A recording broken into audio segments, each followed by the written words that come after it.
أعوذ بالله من الشيطان الرجيم پناہ مانگتا ہوں میں اللہ کی شیطان مردود سے۔ بسم الله الرحمن الرحيم شروع اللہ کا نام لے کر جو بڑا مہربان نہایت رحم والا ہے۔ أعوذ بالله من الشيطان الرجيم بسم الله الرحمن الرحيم وسارعوا إلى مغفرة من ربكم وجنة عرضها السماوات والأرض أعدت للمتقين الذين ينفقون في السراء والضراء والكاظمين الغيظ والعافين عن الناس والله يحب المحسنين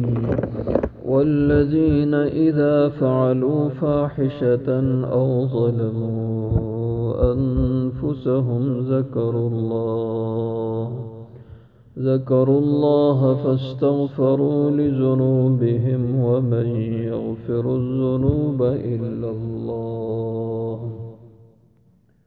ولم يصروا على ما فعلوا وهم يعلمون أولئك جزاؤهم مغفرة من ربهم وجنات تجري من تحتها الأنهار خالدين فيها ونعم أجر العاملين۔ وسارعوا اور جلدی کرو الی مغفرت بخشش کی طرف من ربکم جو تمہارے رب کی طرف سے ہے، وجنت اور اس جنت کی طرف عرضها السماوات والارض جس کی چوڑائی آسمان و زمین ہے، اعدت للمتقین جو تیار کی گئی ہے متقی پرہیزگار لوگوں کے لیے، الذین ينفقون وہ جو خرچ کرتے ہیں فی السراء خوشی میں، والضراء اور تنگی میں، والکاظمین الغیظ اور پی جاتے ہیں غصہ، والعافین عن الناس اور درگزر کر جانے والے معاف کر دینے والے ہوتے ہیں لوگوں سے، واللہ یحب المحسنین اور اللہ تعالی پسند فرماتے ہیں محبت فرماتے ہیں نیکوکار لوگوں سے۔ والذین اور وہ لوگ اذا فعلوا فاحشۃ جب ان سے کوئی ہو جائے برائی کا کام، او ظلموا انفسهم یا وہ ظلم کر جائیں اپنے آپ پر، ذکروا اللہ تو وہ اللہ کو یاد کرتے ہیں، فاستغفروا پھر وہ معافی مانگتے ہیں اس اللہ سے، لذنوبہم اپنے گناہوں کے لیے، ومن یغفر الذنوب اور نہیں کوئی بخش سکتا گناہوں کو الا اللہ مگر صرف اللہ کی ذات، ولم یصر اور نہیں وہ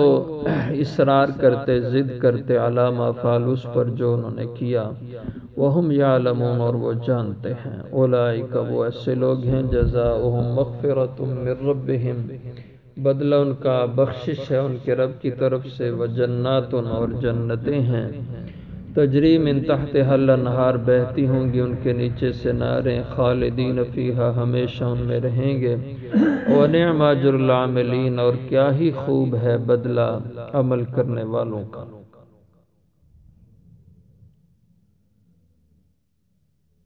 گزشتہ آیت مبارکہ میں فرمایا اطیعوا اللہ والرسول لعلکم ترحمون، اللہ اور اس کے رسول کی اطاعت کرو، یہ رحمت کا ذریعہ اللہ کی رحمت کو اپنی طرف کھینچتا ہے متوجہ کرتا ہے، اطاعت کا راستہ اور اللہ اور اس کے رسول کی ماننا۔ تو اب اللہ تعالیٰ نے ترغیب دی ہے اہل ایمان کو کہ وسارعوا الی مغفرۃ من ربکم، گناہ ہر انسان سے ہو جاتے ہیں، غلطیاں ہو جاتی ہیں، خطاؤں کا پتلا ہے انسان، تو بہترین انسان وہ ہے جس سے خطا غلطی ہو جائے اور پھر توبہ کر لے۔ ایسے لوگوں سے اللہ خوش ہوتے ہیں جو غلطی سے توبہ کر لیں۔ تو فرمایا وسارعوا الی مغفرۃ من ربکم، جلدی کرو، تیزی دکھاؤ بخشش کی طرف آنے میں، من ربکم، جو تمہارے رب کی طرف سے بخشش ہونے والی ہے۔ یعنی تمہارا رب بڑا مہربان ہے، بہت بخشنے والا ہے، وہ تمہارے لیے بخشش کا سامان رکھتا ہے، اور جب بھی تم اس سے معافی مانگو وہ معاف کر دینے والا ہے۔ تو ایسی کریم اور مہربان ذات سے تو بار بار معافی مانگنی چاہیے، اس لیے جلدی کرو اس سے بخشش مانگنے میں، اور جلدی کرو جنت، اس سے جنت لینے میں، اس جنت کی طرف آنے میں۔ مراد اس سے اعمال جنت ہیں، یعنی ان اعمال کے لیے جلدی دکھاؤ جو عمل جنت کی طرف لے جانے والے ہیں، جو عمل جنت کا سبب بننے والے ہیں، اور وہ ایسی جنت ہے ارضها السماوات والارض، جس کا عرض، جس کی چوڑائی آسمان و زمین کے برابر ہے۔ ساتوں آسمان اور ساتوں زمینیں یہ ایسے برابر ہوں تو اتنا اس کا عرض ہے، اور طول اس کا اندازہ ہی نہیں کر سکتا۔ جب اس کا اندازہ نہیں ہو سکتا آسمانوں زمین کے عرض کا، اس کو کوئی انسان اس کا اندازہ نہیں کر سکتا۔ آج تک لوگ زمین کی پیمائش نہیں کر سکے، اور آسمانوں کی حدوں تک تو کوئی پہنچ ہی نہیں پایا۔ تو جب عرض کا اندازہ انسان سے نہیں ہو سکتا تو طول کا کیا اندازہ ہوگا؟ اور اکثر عموماً طول یہ زیادہ ہوتا ہے عرض سے، تو فرمایا اس لیے صرف عرض کو بیان کر دیا، چوڑائی بیان کی، اور طوالت اور اس کی لمبائی انسان خود سمجھ سکتا ہے، انسان کے ہاتھے میں نہیں آنے والی۔ تو اتنی وسیع و عریض وہ جنت ہے، اس جنت کے لیے جلدی کرو۔ اعدت للمتقین، اسے تیار کیا گیا ہے اللہ کی طرف سے ان لوگوں کے لیے جو تقوی پہ چلتے ہیں، جو پرہیزگاری کے ساتھ زندگیاں گزارتے ہیں، یعنی اللہ کی نافرمانی سے ڈر کے رہتے ہیں، اور جو کام اللہ کی ناراضگی، اس کی ناخوشی کا ذریعہ بنے، اس سے اپنے آپ کو بچاتے ہیں۔ تو تقوی کی راہ پہ چلنے والے، ان کے لیے اللہ نے خاص طور پر جنت بنائی ہے۔ اور وہ متقین کون لوگ ہیں، ان کی صفات کیا ہیں؟ تو اللہ نے یہ کچھ صفات جنت میں جانے والوں کی بیان فرمائیں۔ الذین ينفقون فی السراء والضراء، جنت میں وہ لوگ جائیں گے جن میں یہ صفات ہوں گی۔ پہلی صفت کہ وہ خرچ کرتے ہیں، فی السراء والضراء، ہر حال میں اللہ کی راہ میں اپنا مال خرچ کرتے ہیں، صدقہ خیرات کرتے ہیں، فی السراء والضراء، خواہ وہ خوشی کا حال ہو یا تنگی کا حال ہو، خوشحالی کے دن ہوں پھر بھی وہ خرچ کرتے ہیں، اور تنگی کے دن آ جائیں تو بھی خرچ کرتے ہیں۔ ظاہر ہے خوشحالی میں تو اکثریت سے لوگ خرچ کرتے ہیں، لیکن کمال یہ ہوتا ہے جب تنگ دستی ہو اور انسان پھر خرچ کرے۔ تو فرمایا ہر حال میں وہ اللہ کو راضی کرنے کے لیے اپنا مال لگاتے ہیں، اور مال سے انہیں محبت نہیں ہے، وہ بس اللہ کی رضا چاہتے ہیں۔ تو خوشحالی کے دنوں میں، فراحی کے دنوں میں، اور والضراء، اور تنگی، بیماری، مشکل، مصیبت، ہر حال میں وہ اللہ کی راہ میں خرچ کرتے ہیں، اس کی رضا کی جگہوں پہ لگاتے ہیں۔ والکاظمین الغیظ، اور ان کی صفت یہ ہے کہ وہ غصہ دبا جاتے ہیں، اپنے غصے پہ قابو کر لیتے ہیں، اور غصے کا گھونٹ وہ پی جاتے ہیں۔ تو وہ صابر لوگ ہیں، اور جب غصہ آتا ہے تو غصے پہ عمل نہیں کرتے۔ یعنی غصے کا عمل کیا؟ ہاتھ انسان غلط استعمال کر دے، زبان کا غلط استعمال کر دے، تو یہ اس غصے پہ نہیں چلتے، بلکہ غصے کے جذبے کو دبا جاتے ہیں۔ والعافین عن الناس، اور اگر اس پہ کوئی زیادتی ظلم کرے، اس کے ساتھ کوئی ناحق معاملہ کرے، تو یہ اس کو معاف کر دیتے ہیں۔ والعافین عن الناس، اور درگزر کر جانے والے ہوتے ہیں لوگوں سے، لوگوں کو معاف کر دینے والے،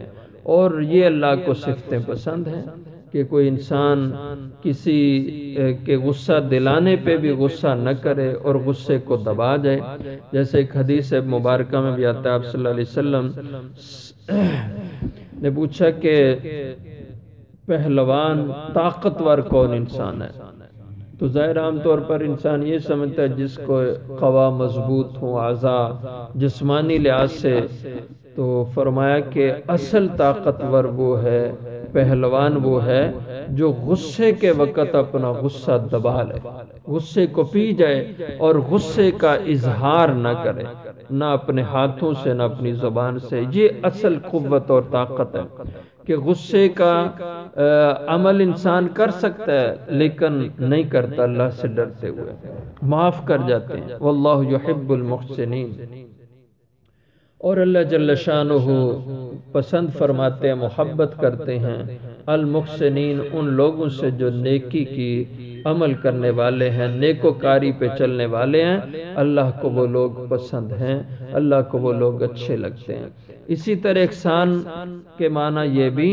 کہ جو عمل خلوص سے کرتے ہیں، اللہ کی راہ میں خلق خدا کی خدمت میں مال لگاتے ہیں تو اخلاص سے، ریاکاری نہیں کرتے، اور اگر کہیں غصے کو دبا جاتے ہیں تو کسی کے ڈر اور خوف سے نہیں بلکہ صرف اللہ کو راضی کرنے کے لیے۔ معاف کسی کو کرتے ہیں تو بھی اس جذبے سے کہ معاف کرنا اللہ کو پسند ہے، معاف کر دینا اللہ کو یہ پسندیدہ ادا ہے، تو اس لیے یہ احسان کا معاملہ کرتے ہیں۔ والذین اذا فعلوا فاحشۃ، اور یہ ایسے لوگ ہیں جنت میں جانے والے، ان کی صفات یہ ہیں کہ اذا فعلوا فاحشہ، جب ان سے کوئی گناہ کا کام ہو جاتا ہے،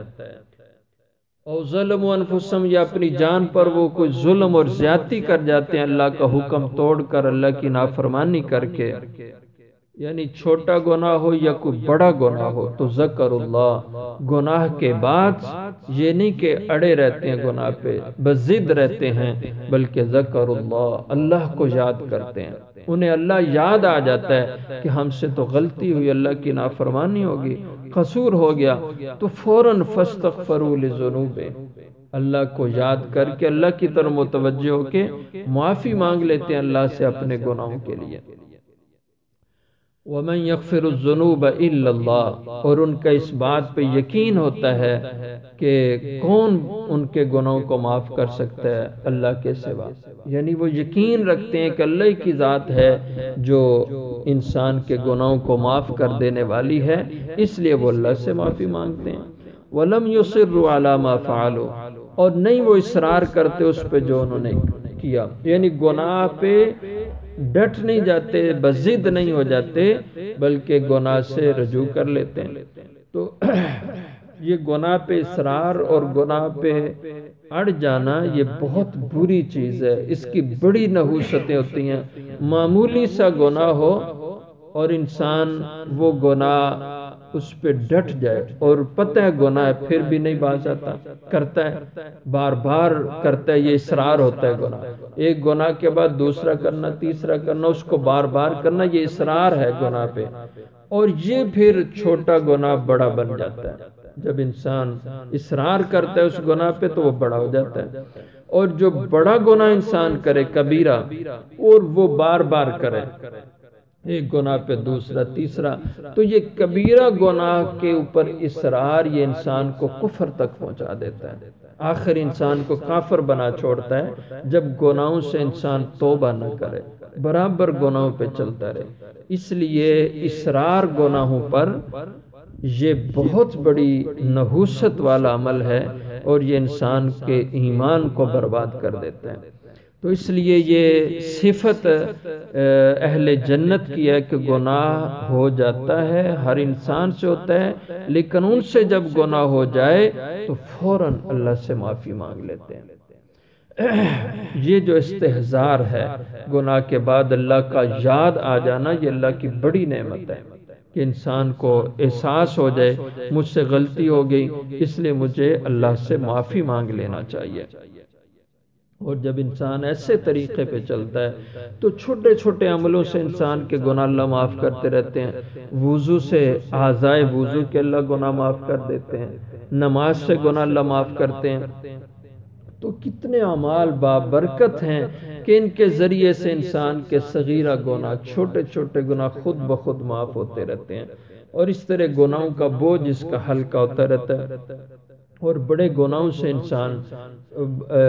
بار بار توبہ کرتا رہتا ہے، توبہ کا اس کو موقع ملتا رہتا ہے، جب چھوٹے گناہ اس کے معاف ہوتے رہتے ہیں۔ اس لیے کچھ نہ کچھ اعمال کی طرف انسان کو رہنا چاہیے۔ نماز انسان کو باقاعدگی سے کرتے رہنا چاہیے، نماز پڑھے گا، وضو کرے گا، وضو سے کئی گناہ اس کے معاف ہو جائیں گے، نماز پڑھے گا، نماز سے بہت سے اس کے گناہ معاف ہو جائیں گے، کیونکہ نماز میں بھی اللہ سے معافی مانگتا ہے۔ رب اغفر لی ولوالدی وللمؤمنین، ہر نماز میں یہ دعا ہوتی ہے، اللہ مجھے بھی معاف کر دے، مجھے بھی بخش دے، میرے ماں باپ کو اور میرے جتنے ایمان والے ہیں اللہ سب کی مغفرت فرما، سب کو معاف کر دے۔ تو یہ معافی یہ اللہ کو پسند ہے، اللہ معاف کرنے سے خوش ہوتے ہیں۔ اس لیے جب انسان بار بار اللہ سے معافی مانگتا ہے، چھوٹے چھوٹے گناہ اللہ اس سے معاف کرتے رہتے ہیں، اور پھر کبھی انسان نماز کے بعد توبہ بھی کرتا ہے، اللہ میری توبہ، اللہ میں نے یہ گناہ کیا تو مجھے معاف کر دے، تو بڑے گناہ بھی معاف ہو جاتے ہیں۔ تو وَلَمْ يُصِرُّوا عَلَىٰ مَا فَعَلُوا، نہیں وہ بزد رہتے، اصرار نہیں کرتے اس پر جو انہوں نے کوئی گناہ کا کام کر دیا، بلکہ اس سے توبہ کر لیتے۔ وَهُمْ يَعْلَمُونَ، اور وہ جانتے ہیں کہ گناہ ہے اور گناہ کی بڑی نوست ہے۔ اولئک جزاؤہم مغفرہ، یہی لوگ ہیں جن میں یہ خوبیاں اور صفتیں ہوں کہ ان کا بدلہ اللہ نے رکھا ہے مغفرتن، بخشش کی صورت میں، من ربہم، ان کے رب کی طرف سے، وجنات، اور ان کا بدلہ اللہ نے رکھا ہے جنتوں اور باغات کی شکل میں، تجری من تحتہا الانہار، جن کے اندر سے نہریں گزرتی ہیں، یعنی وہ باغات ایسے ہیں کہ ان میں نہروں کا ایک جال اللہ نے بنایا ہوا ہے اور نیٹ ورک ہے، اور ان کی خوب سرابی ہوتی ہے، اور ظاہر ہے جہاں پانی کا انتظام باغ کے لیے خوب ہو وہ باغ بارآور ہوتا ہے، وہ سرسبز رہتا ہے، اس کی رونقیں اور اس کے سے پھل خوب ملتے ہیں، یہ اس کی اچھائی کی اور اس کی صفت کی بات ہے۔ تو وہ ایسے باغات میں ہوں گے جن کے اندر سے نہریں چلتی ہوں گی، خالدین فیہا، ان نعمتوں کے جہان میں وہ ہمیشہ کے لیے رہیں گے، وَنِعْمَ أَجْرُ الْعَامِلِينَ، اور کیا ہی خوب ہے عمل کرنے والوں کا یہ بدلہ، ان کا یہ اجر اور ثواب کہ دنیا کے چند دن کے اعمال کے بدلے دائمی اور ابدی راحت و نعمتوں کی جگہ کا مل جانا، یہ کیا اچھا اور بدلہ ہے، وَنِعْمَ أَجْرُ الْعَامِلِينَ، اور کیا ہی خوب اجر اور بدلہ اور ثواب ہے العاملین، عمل کرنے والے لوگوں کا۔ تو اس لیے 4 روزہ زندگی میں انسان اپنی خواہشات کے خلاف، اپنے نفس کے جذبات کے خلاف چل کر اللہ اور اس کے رسول کی اطاعت کر لے تو ہمیشہ کی راحت پائے گا، اور یہ 4 روزہ عیش کو چھوڑ دے، اس کی قربانی دے دے، کیونکہ نفس تو اس چند دن کی عیش کی طرف لگائے گا، یہ اس کے جذبات اس طرف لے جائے گا، لیکن عقل مندی سے انسان اگر اس کے نفس کے بہکاوے میں نہ آئے بلکہ اللہ اور اس کے رسول کی اطاعت پر چلے، ان کی راہ پر چلے، تو اس کو ہمیشہ کی راحتیں نصیب ہوں گی۔ وآخر دعوانا